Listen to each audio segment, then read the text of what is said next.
Hi everyone, thanks for asking. Today we're going to talk about duplicate elimination in the A-Qua Mailer desktop product. So let's begin. Alright, I have imported a mail list and I am about to select my processes to run. So before you run duplicate elimination, we do recommend that you zip+4 and NCOA the file to standardize the data, to correct zip codes, to append those zip+4, and run it through NCOA to make sure that you have the most current address available. Do all of these things ahead of time so you can get a better match. So highly recommend that you run NCOA, but for sure run zip+4 processing. So let's get right into duplicate elimination. So I'm going to just click on duplicate elimination and up comes this screen. Now if you ever have a situation where you don't understand what these different things mean, simply hit F1 on your keyboard, and what F1 will do is it'll access the help documentation, and it is page specific. So this is going to talk directly about duplicate elimination. And duplicate elimination, it will go through the screen with all of the different headers.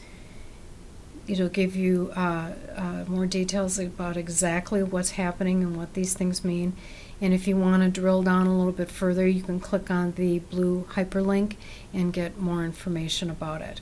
But this, I think, is super helpful.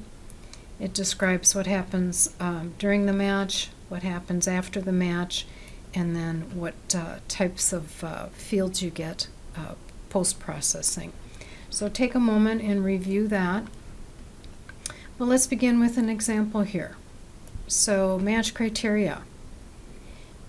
The match criteria is describing how do you want the records to come together. You can have an individual match, which looks at the first and last name and the address. You can do a household level match, which just looks at the last name and address.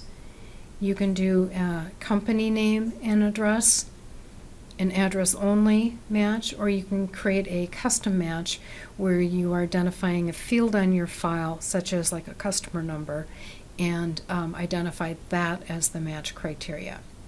So you've got several options here to at your fingertips. The next question is how do you want the match level to be? Now this is the degree of likeness.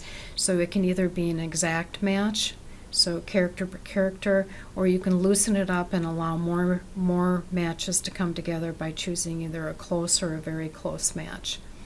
Now if I do decide to do a address and full name, so I'm looking at first and last name, you can check the use nickname button. So if you have one record that says Robert Smith and the other record that says Bob Smith, those two will come together, provided of course they're at the same address, and it'll catch common nicknames, so that's handy. If you have an exclusion list, now this is your do not mail file or a suppression file.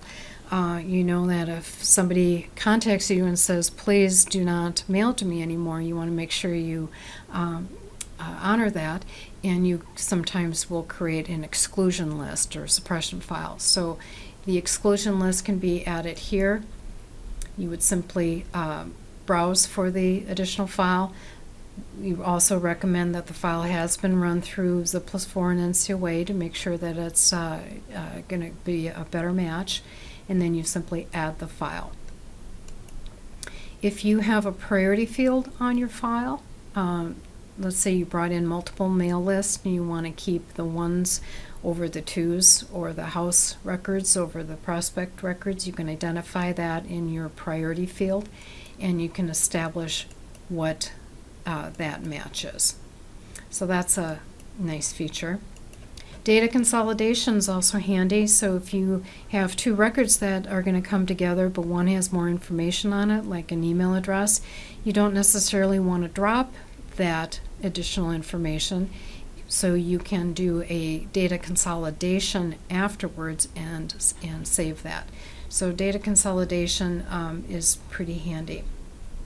After the match, what do you want to do? Do you want to take a moment and review the duplicates? Do you want to automatically just drop the duplicates? Or we can keep and flag all of the duplicates, and then you can drop them right before pre-sort if you wish. But let's take this chance right now and we'll just do review duplicates. And I am going to save that, and we're going to just run duplicate ID only.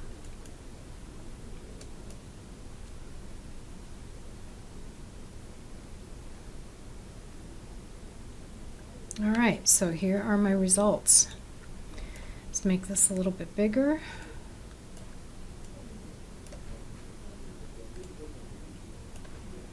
All right, so here are the actions. So this is group number 1. It came together with 2 records. This is the one that we're going to keep, and this is the one we're going to drop. Now you can decide to drop both of them if you wish, or you can decide to keep both of them if you wish. So you can make these modifications as you go along. So this will give you a chance to review the dupes to make sure that, yep, it's coming together just like I wanted it to. And if you are satisfied with that, you can simply say drop the records, or you can cancel it and then just flag the records if you want. So I'll just say we'll drop the records. It creates the dropped record file. Excuse me. And I will close that. So that is it. So we do recommend that you do run Zip+4 or NCOA ahead of time to create a better match. Duplicate elimination is very, very important these days. If you do have a file that has multiple records on the file that are identical, you do want to drop them. You've got to consider your processing, printing, and postage cost for these duplicates, as well as any marketing needs you might have, or just simply your image as a company. You want to make sure that you're excluding people who don't want to get mailed, or making sure that you're not sending multiple mail pieces into the address. So that is it. So if you do have any questions, feel free to reach out to our support line by email, phone, or live chat. We're always here to help, and happy to. Thanks so much. Bye-bye.